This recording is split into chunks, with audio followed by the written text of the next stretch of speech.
Come கணபதியே நமக. ஓம் ஸ்ரீ ஜடாமுனீஸ்வர சுவாமியே நமக. ஓம் ஸ்ரீ குருவாயூரப்பனே நமக. அனைவருக்கும் அன்பு வணக்கம். கமலி, கமலி, என்ன செய்துகிட்டு இருக்கே என்று கேட்டுக்கொண்டே வந்தால் பங்கஜம் மாமி. வாங்கோ மாமி, வாங்கோ, இப்பத்தான் உங்களை நினைச்சேன். ஆயுசு 100 தான் மாமி உங்களுக்கு என்றாள் கமலி. எதுக்கு கமலி என்னை நினைச்சே கேட்டாள் பங்கஜம் மாமி. ஓ, அதுவா, நம்ம கலா தெரியும்லே மாமி உங்களுக்கு கேட்டாள் கமலி. ஆமா, கலா ஓரளவு மிடில் கிளாஸ் ஃபேமிலி தான். எதுக்கு கலா பற்றி கேட்கிறே கமலி கேட்டாள் பங்கஜம் மாமி. சொல்றேன் மாமி, நம்ம கலாவை போன மாசம் பெண் பார்த்துட்டு போயிருக்காங்க மாமி. மாப்பிள்ளை கணேஷ் ஒரு கம்பெனி மேனேஜராம். கை நிறைய சம்பளம் வாங்குகிறார் கணேஷ். அடுத்து அவர் தம்பி கண்ணாதான் +2 எழுதியிருக்கான் என்றாள் கமலி. 2 மகன்கள் தான். சொந்த வீடு, வாசல், கார் எல்லாமே இருக்கு மாமி. ஆனால் பெண் அமைய மாட்டேங்குதாம் கணேஷுக்கு. அவங்க ஜோசியர் நேற்றுதான் ஊரிலிருந்து வந்தாராம். உடனே கலா கணேஷ் ஜாதக பொருத்தம் பார்த்திருக்கிறார். ஜாதக பொருத்தம் ரொம்ப நன்னா இருக்கு என்று ஜோசியர் சொல்லிட்டார். கணேஷ் மாப்பிள்ளைக்கும் சிம்பிளாக இருந்தாலும் கலாவை ரொம்ப பிடித்து விட்டது.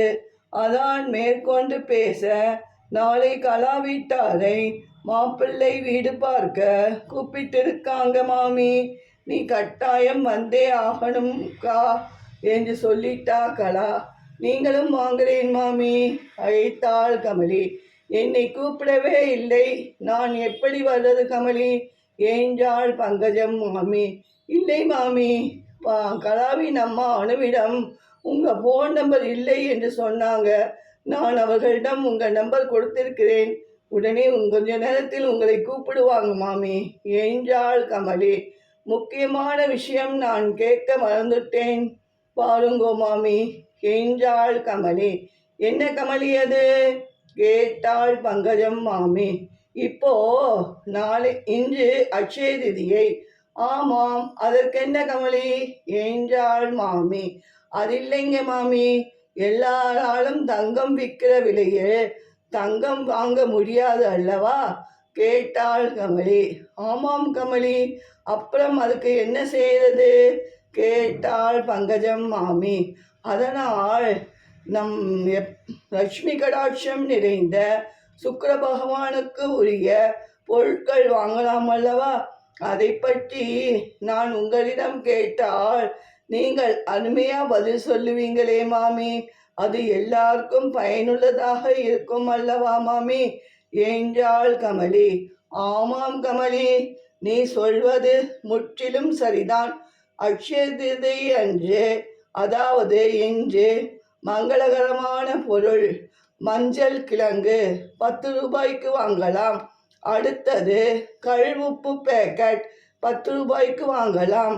அடுத்தது வெள்ளை சீனி 1/4 கிலோ 10 ரூபாய்க்கு வாங்கினாலே போதுமானது. 30 ரூபாயில் நாம் மங்களகரமான பொருட்கள் வாங்கிவிடலாம். அதை வாங்கி சாமி படத்திற்கு முன் சிறிது 1/2 மணி நேரம் வைத்துவிட்டு பிறகு நாம் எடுத்து சமையலறையில் வைத்து கொள்ளலாம் என்றாள் பங்கஜம் மாமி. அடுத்து நாம் இன்று செய்யும் தான தர்மங்கள் பன்மடங்கு பெருகி அந்த புண்ணியமும் நம்மையே வந்து சேரும். எனவே நம்மால் இயன்ற அளவு ஒரு 3 இட்லி, ஒரு தண்ணீர் பாட்டில் ஒரு ஏழைக்கு வாங்கி தரலாம் என்றாள் பங்கஜம் மாமி. அதற்குள் பங்கஜம் மாமியின் செல்போன் ஒலித்தது. ஹலோ, யாரு என்று கேட்டாள் பங்கஜம் மாமி.